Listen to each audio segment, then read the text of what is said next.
Good evening అండి. Thank you APTA business forum. Thank you Thumu Ramesh గారు. ఇది ఈ మీటింగ్కి వచ్చిన దగ్గర నుంచి అబ్జర్వ్ చేస్తున్నాను. చాలా భిన్నంగా మనం రెగ్యులర్గా అటెండ్ అయ్యే మీటింగ్లన్నిటికీ కూడా చాలా భిన్నంగా, చాలా సైలెంట్గా, చాలా ప్రొఫెషనల్గా, చాలా సీరియస్గా జరగడం చాలా సంతోషంగా ఉంది.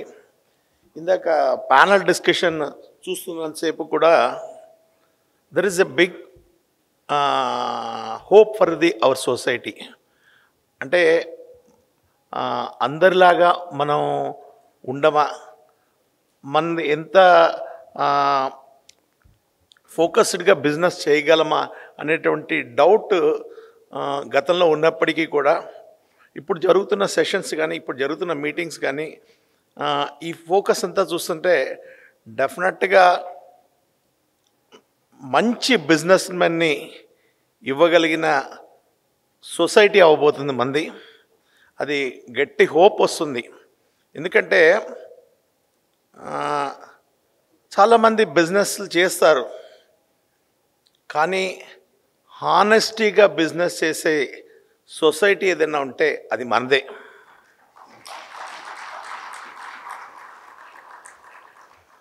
చెప్పకూడదు కానీ పట్టుమని 10 కోట్లు స్కామ్ చేసినోడు ఎవడు లేడండి మనలో.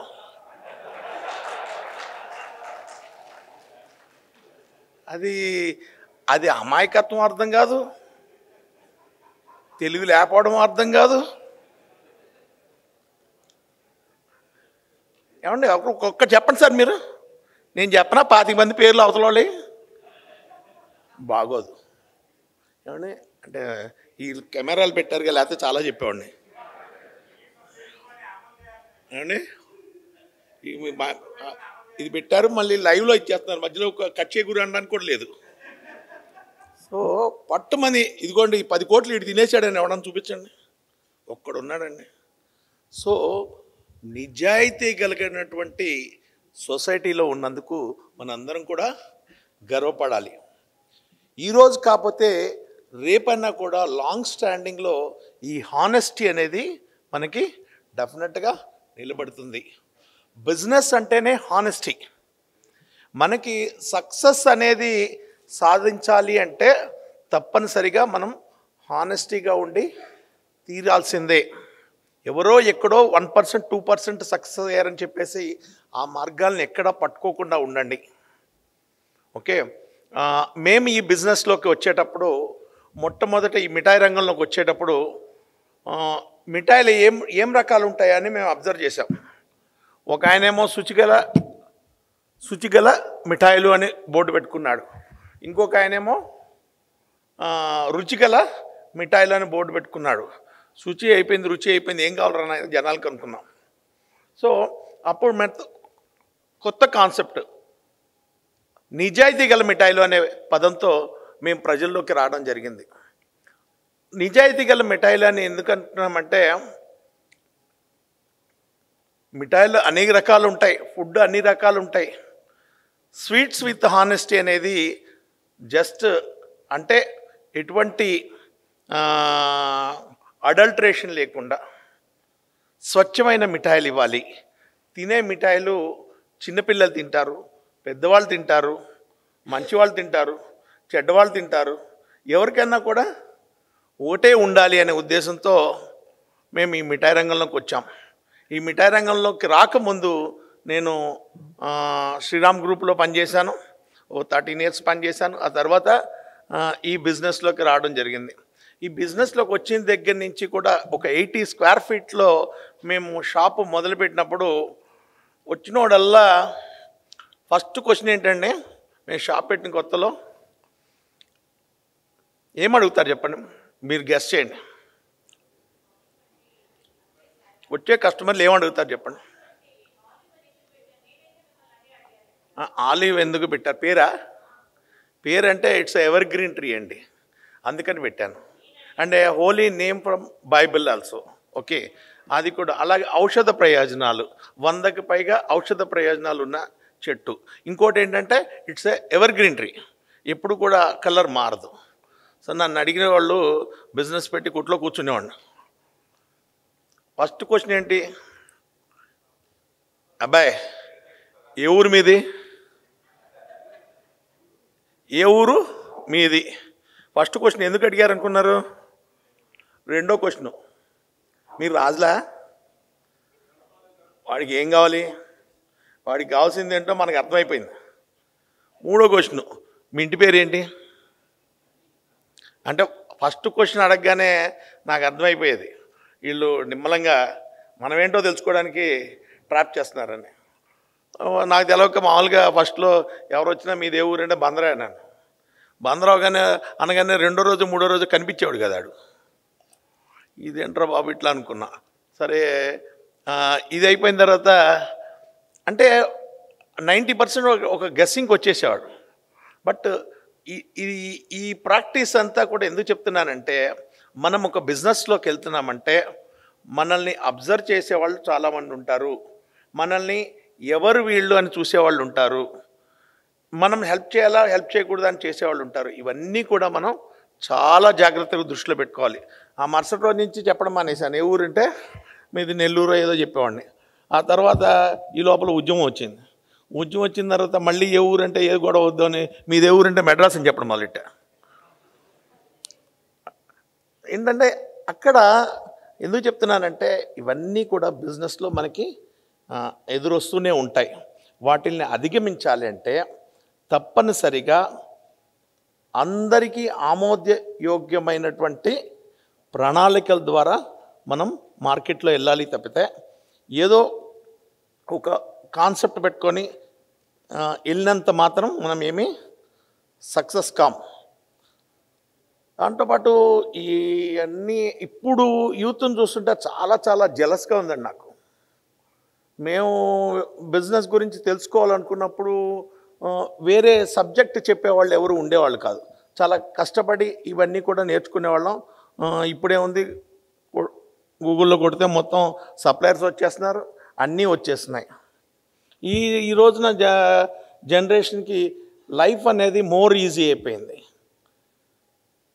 ఓయో వచ్చేసింది, ఓలా వచ్చేసింది, ఊబర్ వచ్చేసింది, ఫెసిలిటీస్ బాగా పెరిగిపోయినాయి.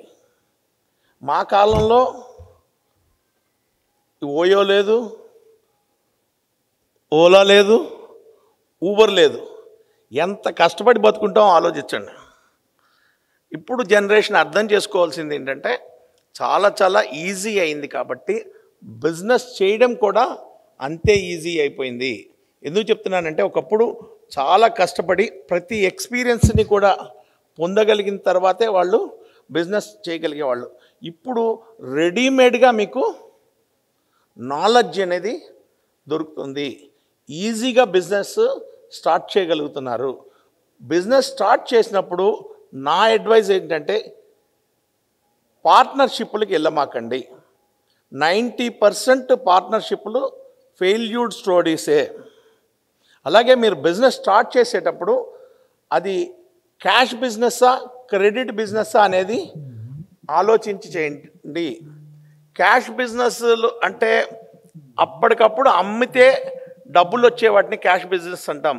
క్రెడిట్ బిజినెస్ అంటే మనం అప్పులు తప్పనిసరిగా ఇవ్వాల్సి వచ్చే బిజినెస్ని క్రెడిట్ బిజినెస్ అంటాం. 90% of the business failure stories credit బిజినెస్లోనే ఉన్నాయి. సో మ్యాక్సిమం మీరు చూస్ చేసుకునే బిజినెస్ అది క్యాష్ బిజినెస్ అయి ఉండాలి. పార్ట్నర్షిప్లు 90% అవాయిడ్ చేయండి. ఎక్కడన్నా తప్పకపోతే ఇంకా తప్పదు. అంటే మనకి నాలెడ్జ్ లేకపోతే మనం వాళ్ళ నాలెడ్జ్ని షేర్ చేయాలనుకుంటే మనం పార్ట్నర్గా చేయొచ్చు. అలాగే నిజాయితీగా నడవటం ఒకటే కాకుండా కాన్స్టెన్సీ ఒకటి ఉండాలి. చాలామంది బిజినెస్ ఒక 1 కోటి రూపాయలతో స్టార్ట్ చేద్దాము, లేకపోతే ఒక 50 లక్షలతో స్టార్ట్ చేద్దామని దిగుతారు. దిగిన తర్వాత దాన్ని కంటిన్యూ చేయడానికి కావాల్సినటువంటి డబ్బులు అంటే వర్కింగ్ క్యాపిటల్ లేక మూసేసే బిజినెస్లు చాలా ఉంటాయి. మీరు ఏదైనా బిజినెస్ స్టార్ట్ చేయదలుచుకుంటే 3 సంవత్సరాల పాటు రెంట్ కట్టడానికి 3 సంవత్సరాల పాటు ఎక్కడ బ్రేక్ లేకుండా శాలరీస్ ఇవ్వడానికి కావాల్సినంత డబ్బు మీ దగ్గర ఉంటేనే బిజినెస్ స్టార్ట్ చేయండి తప్పితే మీ దగ్గర ఉన్నటువంటి కొద్ది మొత్తాలతో బిజినెస్ చేయాలని అనుకోమాకండి. ఎందుకంటే ఈ రోజున 100 ఫామ్లో హోటల్స్ కోసం జిఎస్టీ తీసుకుంటుంటే జిఎస్టీ ఆఫీసర్స్ నాతో మాట్లాడుతూ ఉంటారు, 90 వచ్చి మూసేస్తున్నారు. ఎవరినో చూడడం, గబగబా బిజినెస్ మొదలు పెట్టడం. వీడు కూర్చోడు, వీడికి ఏంటంటే మంచి సాఫ్ట్వేర్ ఉద్యోగం ఉంటుంది. గబగబా వాడి బామ్మర్దిని ఊరి నుంచి తీసుకొస్తాడు. వీడు 2 నెలలు స్టార్ట్ చేస్తాడండి కష్టపడి. తర్వాత వాళ్ళ బామ్మర్దిని ఊరి నుంచి తీసుకొస్తాడు, వాడిని కూర్చోబెడతాడు. వాడు గల్లాలో కూర్చోడు, గల్లా అంటే క్యాష్లో కూర్చోడు. వాడేం చేస్తాడు, వాడికి ఉండే 2 రోజులు ఉంటాడు, 3 రోజులు ఉంటాడు, 4 రోజుల తర్వాత దాంట్లో డబ్బులు జోబులు వేసుకుంటూ ఉంటాడు. ఆ తర్వాత ఆ బిజినెస్ మూసేస్తారు. ఇలాంటి బిజినెస్లు చాలా చూస్తున్నాం. కాబట్టి దయచేసి మీరు కూర్చోగలిగిన బిజినెస్లు మాత్రమే చూస్ చేసుకోండి. అలాగే మీరు కూర్చోకుండా వాడెవడో నా కోసం కష్టపడతాడు, వాడెవడో నడుపుతాడు అనుకుంటే మాత్రం బిజినెస్లు జరగవు. అంటే ఒక్కో రకమైన బిజినెస్లు ఉంటాయి. దాంట్లో నేను మాట్లాడేది మామూలుగా మధ్య తరగతికి సంబంధించినటువంటి వ్యాపారాల గురించి మాట్లాడుతున్నాను. చాలామంది ఈ డబ్బులు తీసుకొచ్చి బిజినెస్లో పెట్టిన తర్వాత సంవత్సరం, 2 సంవత్సరాలు, 3 సంవత్సరాల తర్వాత బిజినెస్లు మూసేయడం వల్ల ఆ డబ్బులన్నీ కూడా గాల్లో కరిగిపోతున్నాయి. అటువంటి డబ్బులు మనం లెక్కేసుకుంటూ పోతే నా సర్కిల్లో బిజినెస్ వల్ల నష్టపోయిన వాళ్ళు దాదాపు 14 కోట్లు నష్టపోయిన వాళ్ళు ఉన్నారు నా సర్కిల్లో. జస్ట్ నేను కూడా ఒక బిజినెస్ పెట్టి 3 కోట్లు నష్టపోయాను. స్వీట్ బిజినెసే కదా, నేను బ్రహ్మాండం చేస్తున్నాను పెద్ద, నేను తురుమును అనుకొని రెస్టారెంట్ బిజినెస్లో దిగాను, 3 crores పోగొట్టుకున్నాను. అంటే కేవలం నాకు ఆ రంగంలో ఎక్స్పీరియన్స్ లేకపోవడం వల్లే. మీరు ఏదైనా బిజినెస్ చేద్దాము అని అనుకుంటే తప్పనిసరిగా ఆ బిజినెస్లో మీరు పనిచేయాలి కొంతకాలం, ఒక 6 నెలలు కానీ సంవత్సరం కానీ ఆ బిజినెస్లో ఒక వర్కర్ లాగా పనిచేయాలి. అప్పుడు మాత్రమే మీకు తగినటువంటి ఎక్స్పీరియన్స్ వస్తుంది. ఆ ఎక్స్పీరియన్స్తో బిజినెస్లో దిగండి. కానీ మీ ఫాదర్ ఇచ్చిన డబ్బులు ఉన్నాయనో, మీ మామగారు ఇచ్చిన డబ్బులు ఉన్నాయనో గబుక్కని బిజినెస్లు ఎవరు స్టార్ట్ చేయమాకండి. ఇక్కడి వరకు జరిగిందంతా కూడా పెద్ద బిజినెస్ గురించి చర్చ జరిగింది. ఇది నేను చెప్పబోతున్నదంతా కూడా చిన్న వ్యాపారస్తులు 30 లక్షలు, 40 లక్షలు, 50 లక్షలు పోగొట్టుకున్న వాళ్ళ గురించి మాట్లాడుతున్నాను. సో ఇవన్నీ దృష్టిలో పెట్టుకోండి. సో మేము ప్రయాణం చేసిన దాంట్లో నిజాయితీ గల మిఠాయిలు అనే ఒక నినాదంతో పాటు కస్టమైజ్డ్ బిజినెస్, కస్టమైజ్డ్ గిఫ్టింగ్ అనేది తీసుకొచ్చాం. కస్టమైజ్డ్ బాక్సులు అంటే ఏ అకేషన్కి సంబంధించిన అకేషన్ బాక్సులు, ఏ పండగకి సంబంధించినటువంటి ఆ పండగ బాక్సులు, ఇవన్నీ కూడా మేము ఇంట్రడ్యూస్ చేస్తూ ప్రజలకి మరింత దగ్గర అయ్యాం. సో అదొక యూనిక్ ప్రాసెస్లో వెళ్ళాం. దాంట్లో మంచిగా పబ్లిక్కి రీచ్ అయ్యాం. అలాగే మేము చేసే సర్వీసెస్ వల్ల కూడా పబ్లిక్కి మేము బాగా దగ్గర అవ్వడం జరిగింది. వాటిని కూడా మాకు సక్సెస్లో ఒక భాగమైంది. సో ఎక్కువసేపు చెప్పలేను. ఎవరికన్నా ఆలివ్ మిఠాయి గురించి పూర్తిగా తెలుసుకోవాలంటే యూట్యూబ్లో మా వీడియోలు చాలా ఉన్నాయి, చూడండి. అలాగే ఈ అవకాశం ఇచ్చినటువంటి ఆప్తాకి, ఆప్తా టీమ్కి, ఆప్తా బిజినెస్ ఫోరం టీమ్కి నా హృదయపూర్వక ధన్యవాదాలు. Thanks a lot.